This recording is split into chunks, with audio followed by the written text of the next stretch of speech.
JPA 프로젝션, 지난 시간에 JPA 6 프로젝트 구현을 했죠.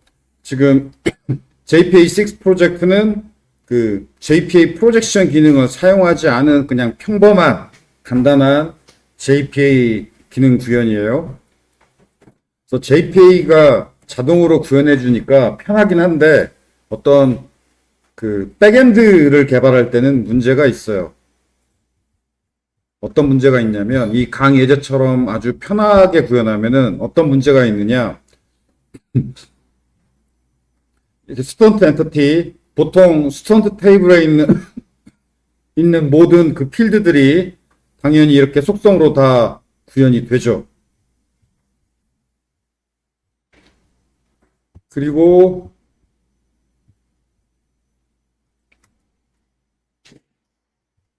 뭐 수강 엔티티도 마찬가지고 렉처 엔티티도 마찬가지고 DB에 있는 모든 그 필드들이 엔티티의 속성으로 다 이렇게 구현이 돼요.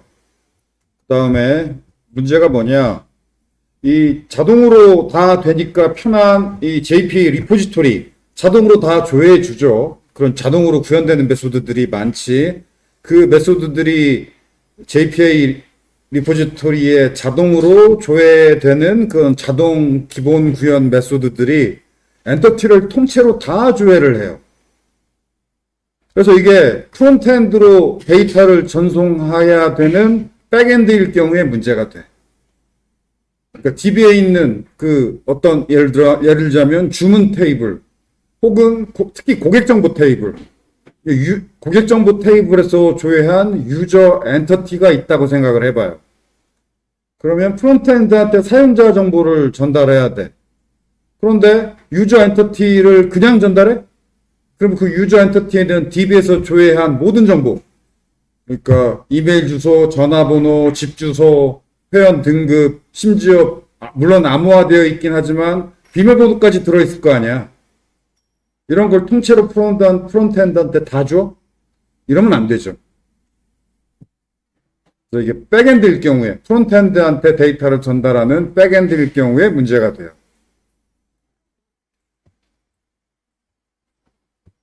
그래서 줄 수 있는 데이터만 걸러주고 줄 수 없는 데이터는 필터링해서 안 주는 그런 기능 구현이 백엔드일 때는 필요해요. 그런데 백엔드가 아니고 웹 서버 프로그래밍일 경우에, 즉 타임리프 뷰까지 구현하는 경우는 그건 괜찮지. 왜냐하면 타임리프 뷰에서 사용자한테 보여줘야 하는 정보만 타임리프 뷰가 출력할 거 아니야. 엔티티를 통째로 받는 건 서버에서 실행되는 타임리프 뷰까지만 엔티티를 받고, 타임리프 뷰가 사용자한테 보여줘야 되는 그 값만 HTML로 출력해서 웹브라우저로 전송되니까 타임리프 뷰를 구현하는 경우는 괜찮아요. 그런데 프론트엔드한테 전달하는 백엔드일 경우가 문제가 되는 거죠. 그럼 어떻게 줘야 되는 것만 주고, 그래서 지금 이 예제는 JPA 6 예제는 타임리프 뷰, 이게 백엔드가 아니라 REST API가 아니라 타임리프 뷰가 있죠. 타임리프 뷰에서 사용자한테 보여주는 정보만 딱 여기서 골라서 보여주면 돼. 엔티티를 조회할 때 필터링 할 필요는 없어요. 타임리프 뷰에서 필터링 하면 돼. 타임리프 뷰를 구현할 경우에는. 그런데 프론트엔드한테 전달하는 백엔드는 타임리프 뷰를 구현 안 하잖아. 그때는 조회할 때 필터링을 해야 돼요. 자, 그 조회할 때 필터링 하는 기능이 JPA 프로젝션 기능이에요.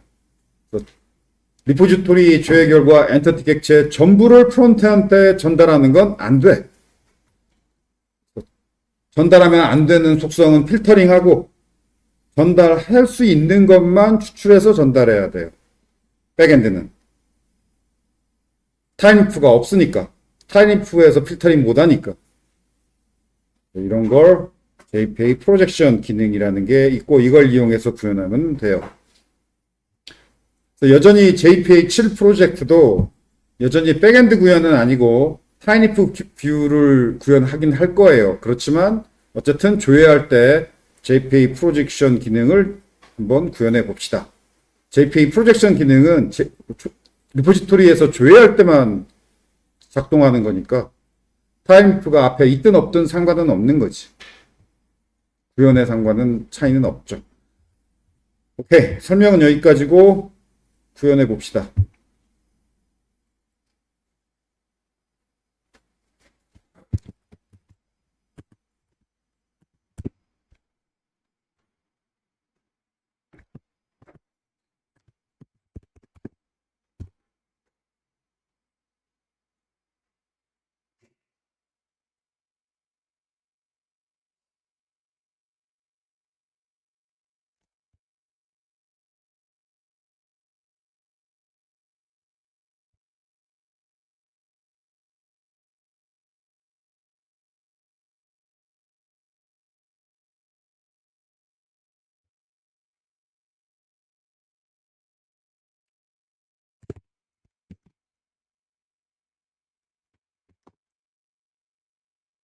여기 오타다. 여기 JPA6도 되어 있었어요. JPA7이지. 풀잭 이름이.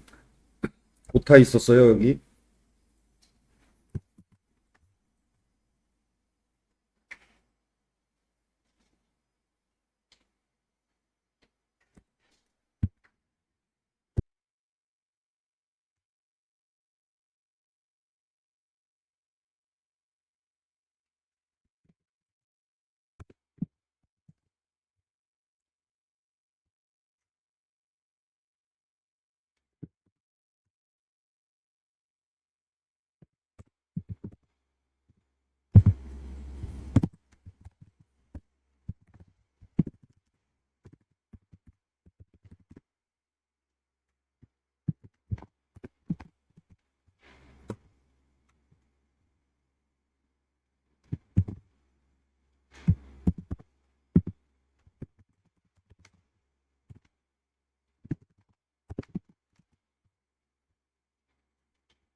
자, 소스 코드를 봅시다.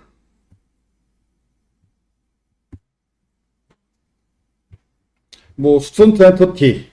이거 JPA6에서도 얘기했지만, 싱글 밸류드 어소시에이션 구현이 필수는 아니라는 거. 싱글 밸류드 어소시에이션 구현하기 싫으면, 그냥 디파트먼트 ID, 외래키 속성을, 그냥 외래키 속성만 저렇게 구현하면 돼요.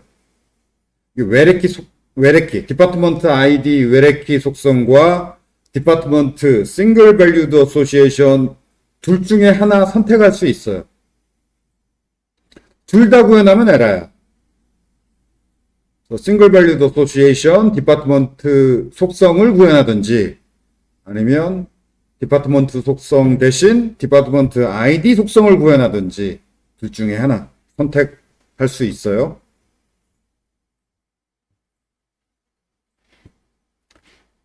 렉처 엔티티도 마찬가지로 프로페서 그 싱글 밸류 어소시에이션을 구현해도 좋고 대신 구현 안 하고 프로페서 ID 외래키 속성을 구현할 수도 있고 필요 없으면 구현 안 하면 돼요. 싱글 밸류 어소시에이션도 수강 엔티티는 이건 싱글 밸류 어소시에이션을 구현했죠. 스턴트 ID, 렉처 ID, 외래키 대신 스턴트 속성, 렉처 속성, 싱글 밸류드 어소시에이션을 구현했죠. 이렇게 외래키를 구현할 건가, 외래키 대신 싱글 밸류드 어소시에이션 객체 속성을 구현할 건가 선택할 수 있다라는 거.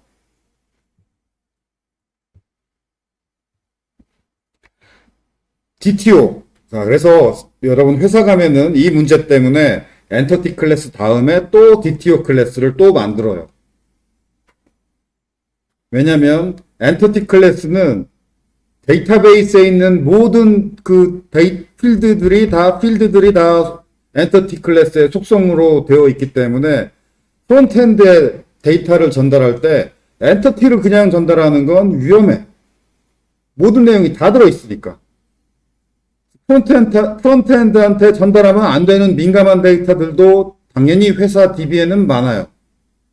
그래서 DB에서 조회할 때는 JPA 엔티티 객체로 조회하지만 그 조회된 데이터를 프론트엔드로 전달할 때는 줄 수 있는 내용만 복사해서 DTO 객체한테 넣어놓고 그 DTO 객체를 전달하는 거예요.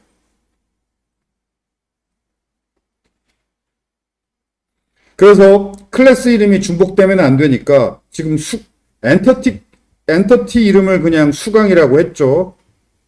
엔터티 이름에다가 그냥 수강이라고 했기 때문에 DTO 이름도 수강이면 헷갈리지. 그래서 엔터티 이름을 수강이라고 할 거면은 DTO 이름은 그냥 수강이라고 하면 헷갈리니까. 아, 여기 경로명이 왜 이렇지? 경로명에 오류가 났네.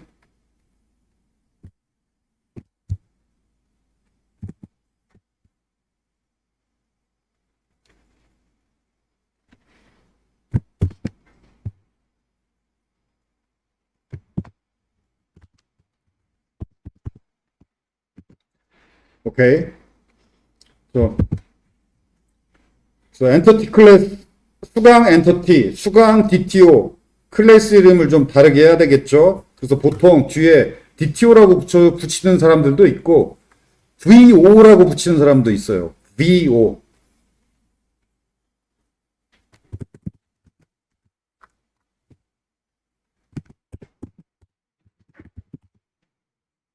이렇게 VO. 그래서 value object의 약자 VO. 뭐 이건 취향이에요. 뭐라고 붙이는지. 이건 개인 그냥 자기 취향이야.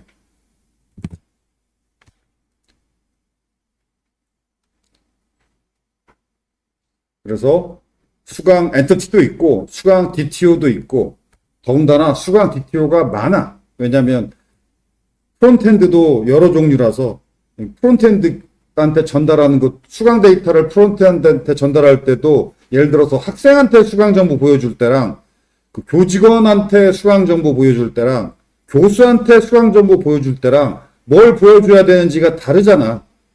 예를 들어서 교수는 볼 수 있는데 교무처 직원은 볼 수 없는 그런 데이터도 있고, 또 학생은 볼 수 있지만 교수는 볼 수 없는 그런 데이터도 있고, 또 같은 수강 데이터라도 교수한테 보여줄 때, 교무처 직원한테 보여줄 때, 또는 뭐 교수한테 보여줄 때 조금씩 뭘 보여줄 수 있고 뭘 보여줄 수 없고가 다르기 때문에 그런 용도별로 수강 DTO 클래스를 또 여러 만들게 돼요. 회사 가면 참 많은 자바 클래스를 만들게 될 거예요. 수강, 예를 들어서 스튜던트 엔터티, 스튜던트 DTO도 교수가 보기 위한 정보를 전달하기 위한 교수를 위한 스튜던트 DTO, 교무처 직원을 위한 스튜던트 DTO, 학생 자신을 위한 스튜던트 DTO, 또 스튜던트 서비스 클래스, 스튜던트 컨트롤러 클래스, 벌써 몇 개야? 그리고 더 있어, 지금. 이게 6개가 아니에요. 더 회사 가면은 스튜던트 뭐뭐뭐 클래스를 엄청 많이 만들게 될 거예요.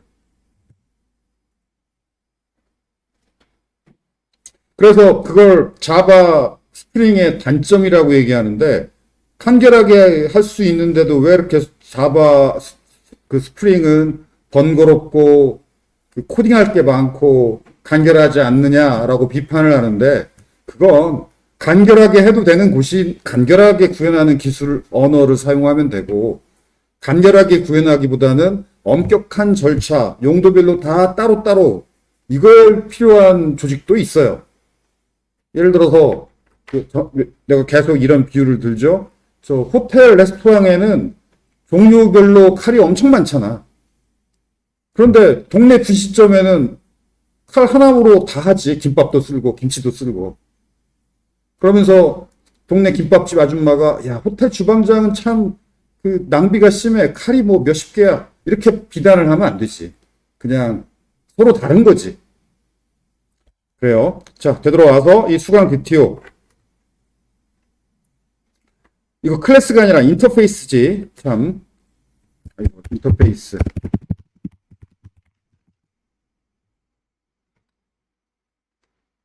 수강 DTO 클래스가 아니라 인터페이스죠. 그래서 get 메소드만 선언을 해요.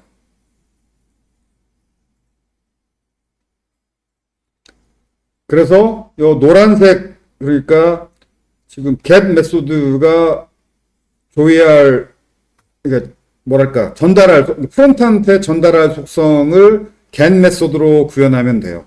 이제 어떻게 보면 구현이라고 안 하고 선언이라고 해야지. 인터페이스니까.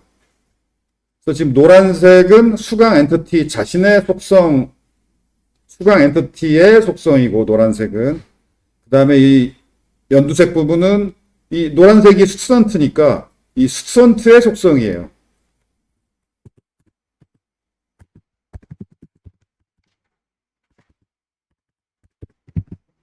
student.id, student.student.no, student.name. 그 다음에 이 하늘색은 렉처의 속성이고.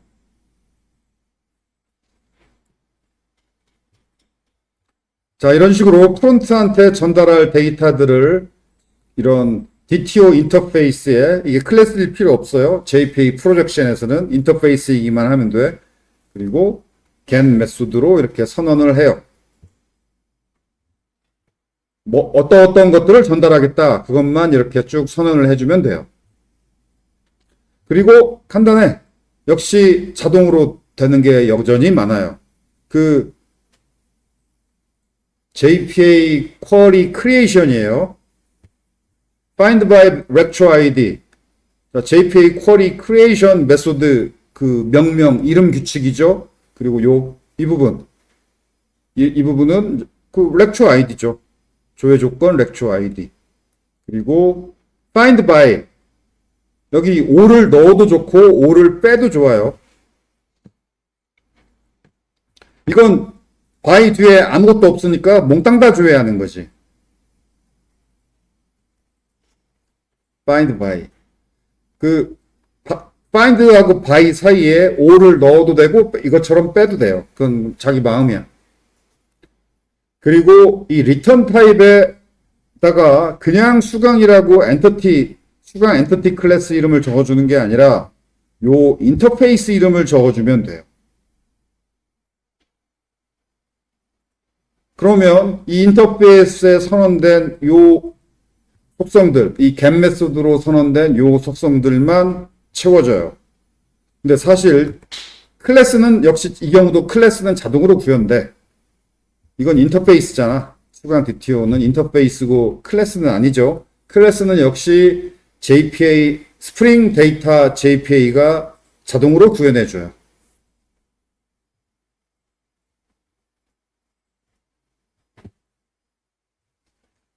또 여기를 그냥 스튜던트 엔터티라고, 수강 엔터티라고 하면 그냥 몽땅 다 조회하는 거예요. 이게 수강 엔터티면. 그런데 몽땅 다 조회하면 안 되고 요것만 조회해라.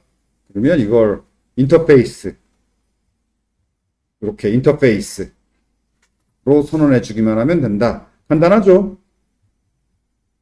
나머지는 같아요. 여기서 요 메소드가 조회해서 리턴하는 게 수강 엔터티가 아니라 수강 DTO라는 거, 그것만 빼놓고는 뭐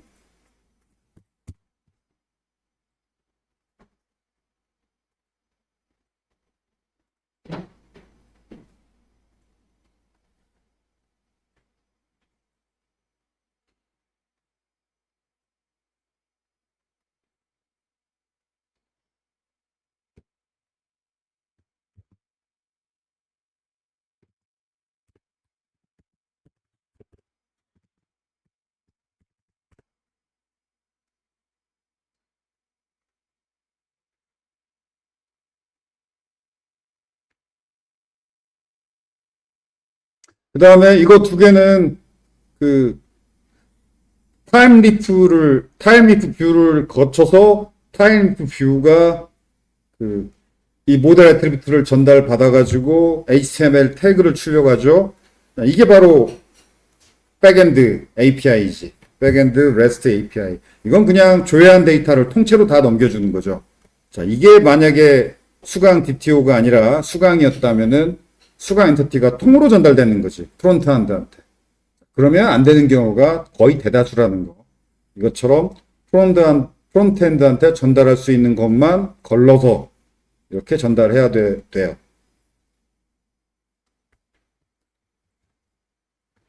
그래서 이 프론트엔드한테 전달하는 REST API 액션 메소드 컨트롤러에, 이건 평범한 컨트롤러죠. 골뱅이 컨트롤러.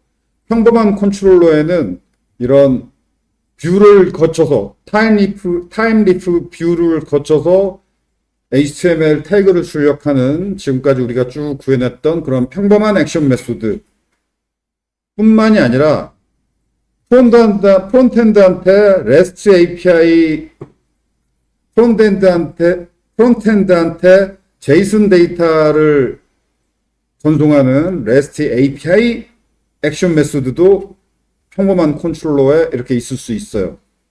그 경우에는 여기에 골뱅이 리스판스 바디 이걸 더 붙여주면 돼요. 골뱅이 리스판스 바디가 이게 그 JSON 데이터를 바로 출력하는 REST API 메소드다라는 어노테이션이 바로 저거예요. 골뱅이 리스판스 바디.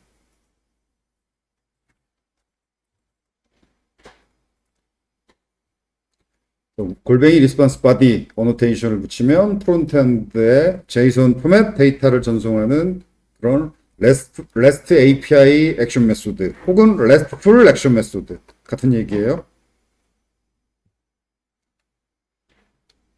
자, 이 경우에 이런 프론트엔드에 JSON 포맷 데이터를 전송하는 액션 메소드 같은 경우에 반드시 이 JPA 프로젝션 기능이 필요하다.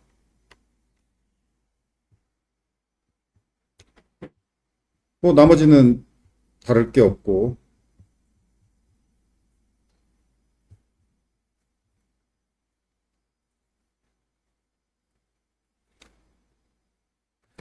그다음 그 JPA 프로젝션 관련해서 또 하나의 기능이 있는데, 그 프론트엔드 부서에서 스튜던트 NO 속성명이 이상하다, 그냥 스튜던트 NO로 변경해달라 라고 요구할 수 있어요. 요게 왜 스튜던트 NO가 됐냐면, 여기 그 수강 리스트 3 그 REST API 액션 메소드가 리턴하는 JSON 포맷 데이터 보면 여기 스튜던트 NO라는 부분이 보이죠. 이 속성. 이 속성명이 왜 이렇게 됐냐면 그 수강 DTO 인터페이스를 봅시다. 자, 이게 바로 조회 결과를 수강 DTO에 넣어서 지금 프론트엔드한테 전달을 한 거죠. 그런데 여기가, 자, 이거 색깔을 칠하니까 이 부분이 당연하지만 색깔을 안 칠하고 보면 조금 이상하죠. 그래서 노란색 스튜던트는 수강 엔터티의 스튜던트 속성이에요. 여기 수강 엔터티의 스튜던트 이 객체 속성이 있죠. 싱글 밸류드 어소시에이션. 그런데 이 스튜던트 객체에 또 스튜던트 NO 속성이 있죠. 그래서 여기가 수강 엔터티의 노란색 스튜던트 속성, 그 스튜던트 속성 안에 들어있는 스튜던트 NO 연두색 속성이에요. 또 개발자 관점에서는 이해가 되지만 이런 JPA를 이해하고 있는 우리는 이해하지만 JPA를 모르는 프론트엔드 입장에서는 그냥 학번이면 스튜던트 NO지 왜 스튜던트 NO냐 라고 불평을 하겠죠.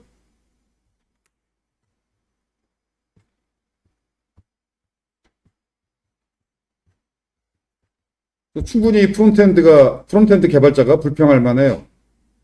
그냥 학번이면 스튜던트 NO지 왜 스튜던트 NO냐 이상하다. 그냥 스튜던트 NO로 바꿔달라. 그럼 뭐 바꿔줘야죠. 그 수정.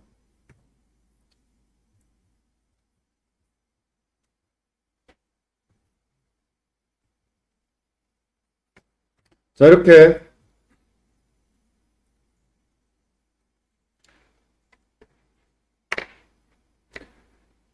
그 메소드 이름은 get 메소드 이름은 프론트엔드가 원하는 대로 다 해주고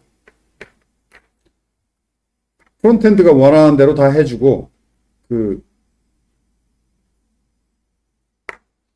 조회할 속성 규칙에 맞게 그러니까 엔터티 구조에 맞게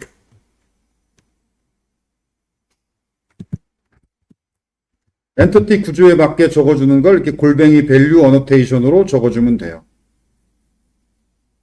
그래서 타겟 여기 골뱅이 밸류 이 타겟이 수강 엔터티고 타겟 점 즉 수강 엔터티 점 스튜던트 속성 점 스튜던트 NO 속성 이렇게 조회한 수강 엔터티의 어떤 속성들을 프론트엔드한테 전달하는가 그 엔터티의 요 속성을 요 이름으로 전달해라. get student NO 이름으로 전달해라. 그런데 이게 이제 get 메소드지만 이게 속성명이 되니까 그냥 student NO 속성이 되는 거죠.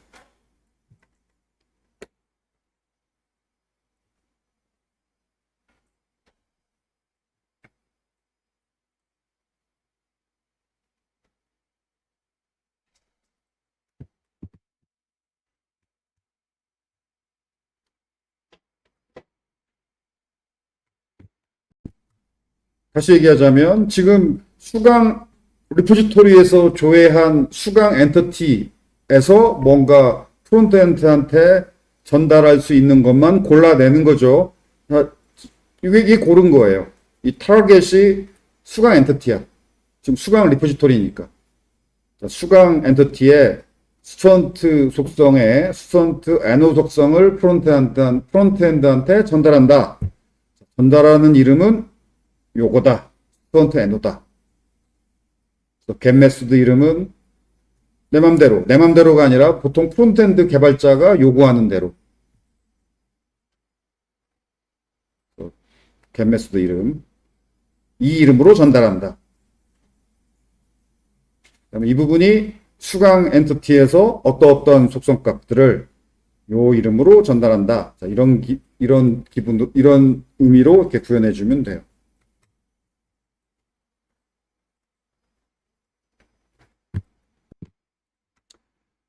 자, 이렇게 수정해주면 된다라는 거죠.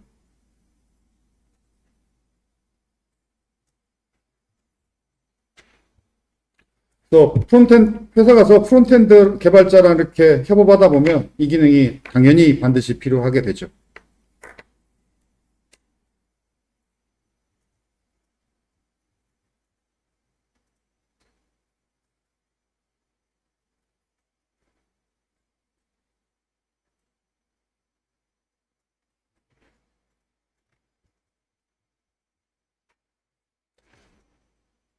자, 이러면 수강 DTO의 속성명이 이렇게 변경됐으니까, 이렇게 변경됐죠, 지금. 간단한 구조로. 그래서 그걸 사용하는 타임리프 뷰도 변경돼야죠. 근데 보통 타임리프 뷰를 구현할 때는 이렇게 안 해. 그냥 엔티티 조회해서 바로 타임리프한테 넘겨도 돼요. 보통 프론트엔드한테 전달할 때 저렇게 하죠. 서로 맞춰야 되니까.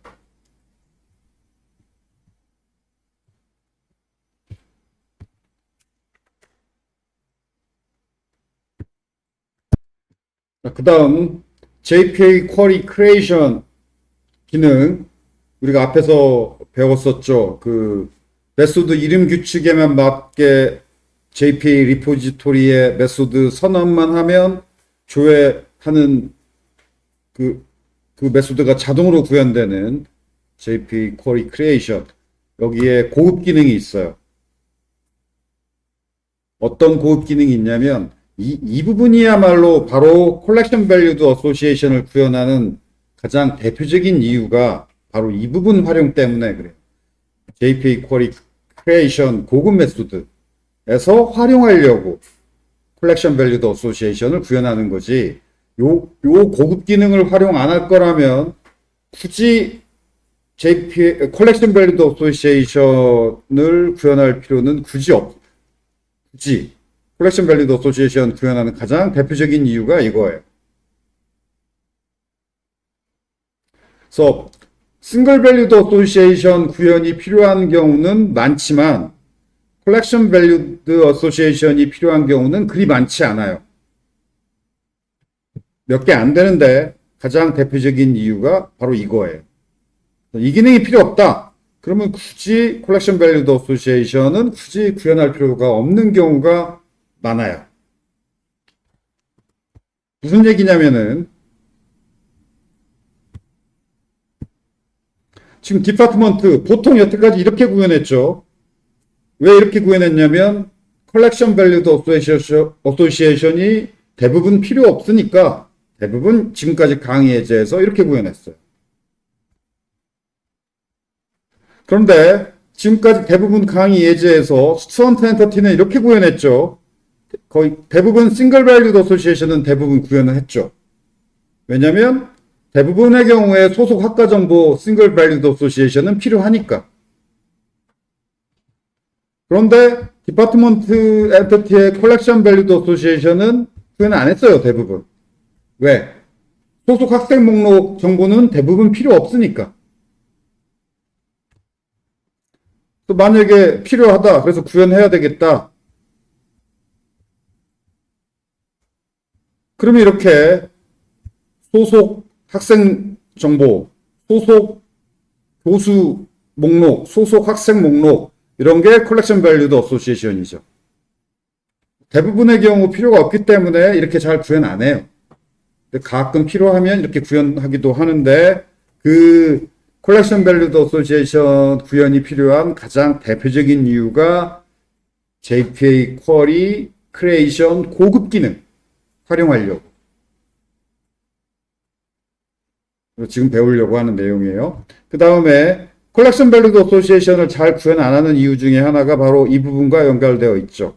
이게 뭐냐면은 자칫 요 세 개 어노테이션을 안 붙여주면은 콜렉션 밸류드 어소시에이션 구현은 사실 이거 두 개면 돼요.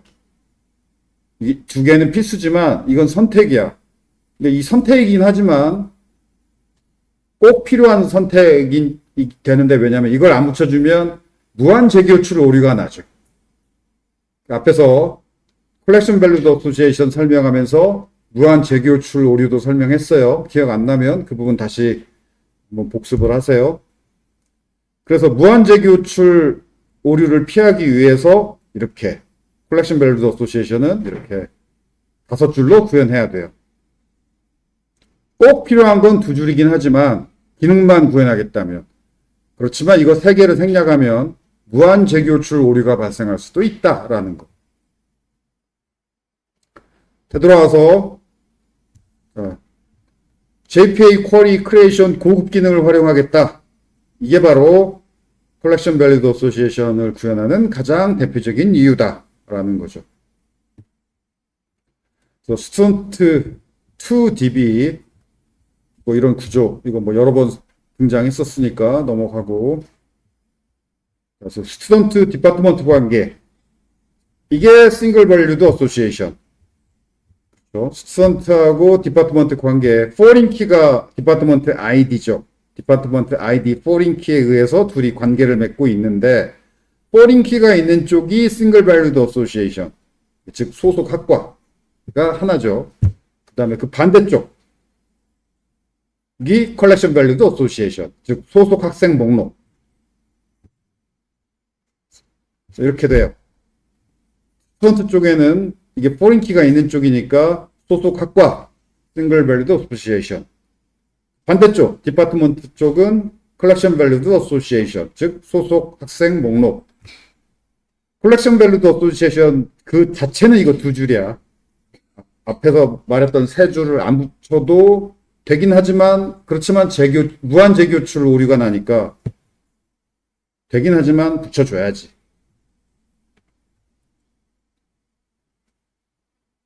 자, 이 부분은 이미 설명한 부분이니까 읽어보기 바라고. 스튜던트 디파트먼트만 이런 관계가 있는 게 아니라 포린 키가 프로페서에도 소속 학과 디파트먼트, 교수도 어떤 학과 소속이죠. 교수도 역시 소속 학과 디파트먼트 아이디. 그러면 학과 입장에서도 소속 교수 목록이 있겠죠.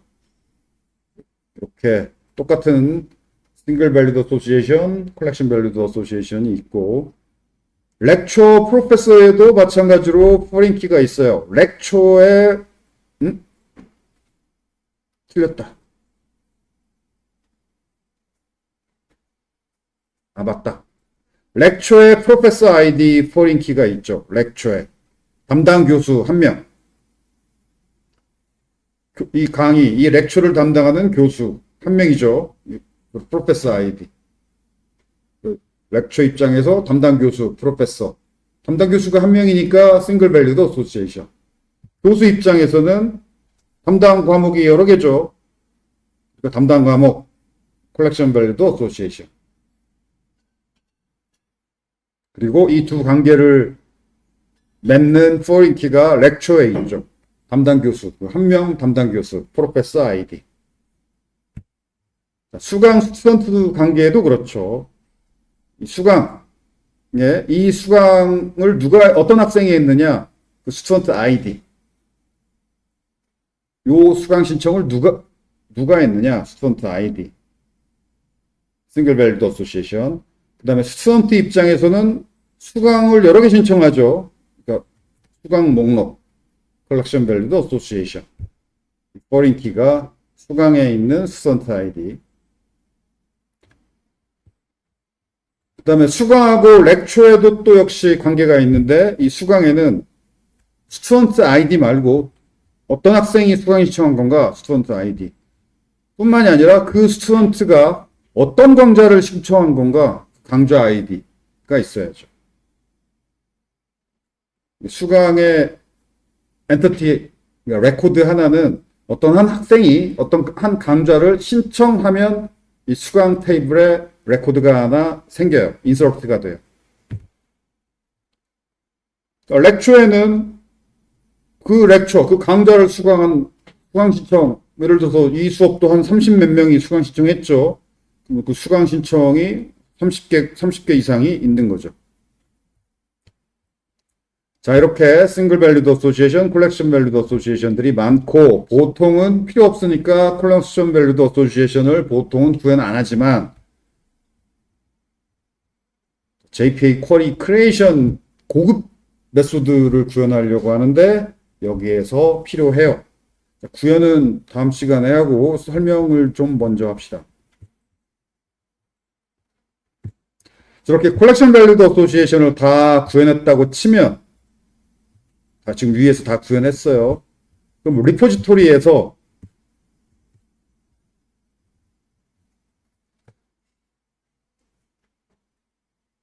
이 JPA 쿼리 크리에이션 고급 기능, 고급 기능이라고 하지만 별거 아니에요. find by 이게 JPA 쿼리 크리에이션이죠. 이름 규칙. 자, 이제 콜렉션 밸리드 어소시에이션을 구현했기 때문에 이게 스튜던트 리포지토리니까 스튜던트 엔터티부터 시작을 하지. 스튜던트 엔터티의 수강스 속성을 구현했어. 왜? 그 학생이 수강 신청한 목록, 콜렉션 밸리드 어소시에이션을 구현한 거예요. 수강스, 지금 스튜던트 엔터티만 보고 봅시다. 자, 스튜던트 엔터티를 가보면, 여기 소속 학과, 싱글 밸리드 어소시에이션 뿐만이 아니라, 이 학생이 수강 신청한 목록, 이 수강 콜렉션 밸리드 어소시에이션도 구현했어요. 자, 이제 이걸 구현했을 경우에 콜렉션 밸리드 어소시에이션도 어쨌든 속성이니까 JPA 쿼리 크리에이션에서 이 수강스 속성도 활용할 수 있어요. 이거 굉장히 멋진 기능인데 왜 멋지냐면 그래서 지금 스튜던트 리포지토리죠. 그러면 스튜던트에서부터 속성을 찾아가죠. 자, 스튜던트의 수강스 속성이 있고, 자, 수강 엔터티의 렉처 속성이 있죠. 그 다음에 렉처의 ID 속성이 있죠. 그러면 학생으로부터 그 학생이 수강 신청한 목록, 그 수강 신청한 그 목록 각각의 렉처들, 얘도 목록이에요, 사실은. 수강이 여러 개니까 렉처도 여러 개죠. 학생이 수강 신청한 렉처들. 그 렉처들의 아이디로 조회하는 거죠. 그래서 여기 조회 조건. 이게 find by니까 렉처 아이디예요. 그래서 이 렉처 아이디를 주면 이 렉처 아이디가 지금 이거예요. 어떤 학생의 수강 목록이 있는데 그 수강 목록, 이 수강에 그 강좌, 렉처가 있고 이 렉처의 아이디가 있죠. 그럼 그 아이디가 지금 조회 조건이야. find by니까. 그 렉처 아이디를 주면 그 렉처 아이디를 수강 신청한 학생들이 조회되는 거죠. 이게 스튜던트 리포지토리니까 스튜던트를 조회하는 거야. 그리고 by 뒤에 있는 건 조회 조건이에요. 자, 이렇게 콜렉션 밸리드 어소시에이션 그 속성까지 이렇게 JPA 쿼리 크리에이션에서 활용할 수 있다라는 거. 이거 매우 강력한 기능이에요. 이게 왜 매우 강력하냐면 요 메소드에 해당하는 걸 SQL로 구현하려면 굉장히 길어. 왜냐하면 조인을 스튜던트에서 수강 테이블 조인해야 되고 수강 테이블에서 렉처 테이블 조인해야 돼. 테이블을 3개를 조인해야 돼. SQL 구현이 굉장히 길어요. 손이 많이 가. 그런데 JPA 쿼리 크리에이션 메소드 이름 규칙만 알면 따다다다다닥 몇 자만 치면 끝이잖아. 그래서 이 기능만 이해했다면 프로젝트 할 때 정말 편해.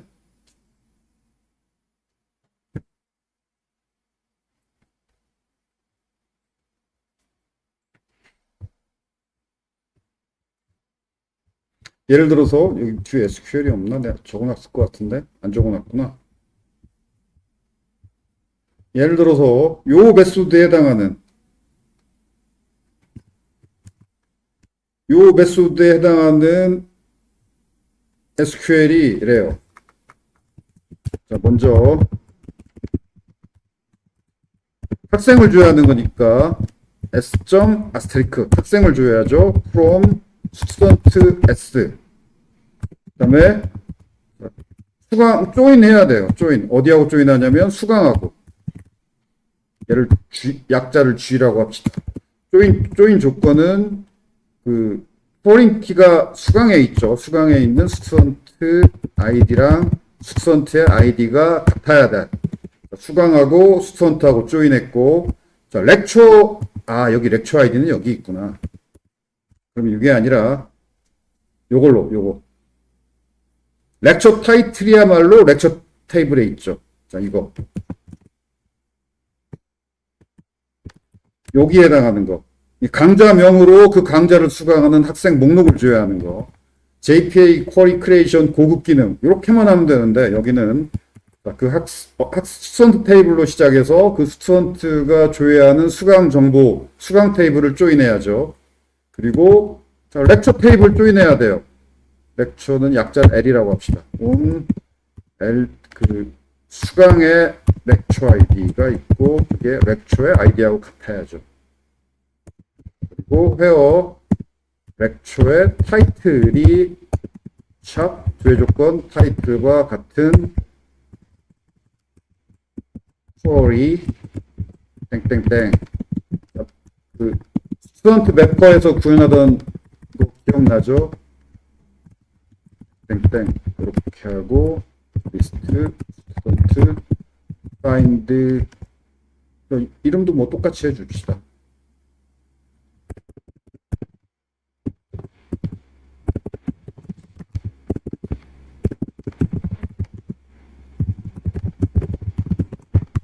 자, JPA 쿼리 크리에이션은 이거 한 줄이면 되는데 마이바티스는 SQL을 구현해야 되니까 이렇게 구현해야 돼요. 그래서 나는 SQL에 익숙하니까 금방 구현했지만 SQL에 좀 덜 익숙한 사람일수록 이쪽이 훨씬 편하지.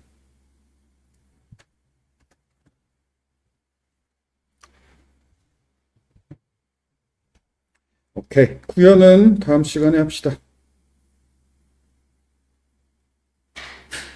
마칩시다.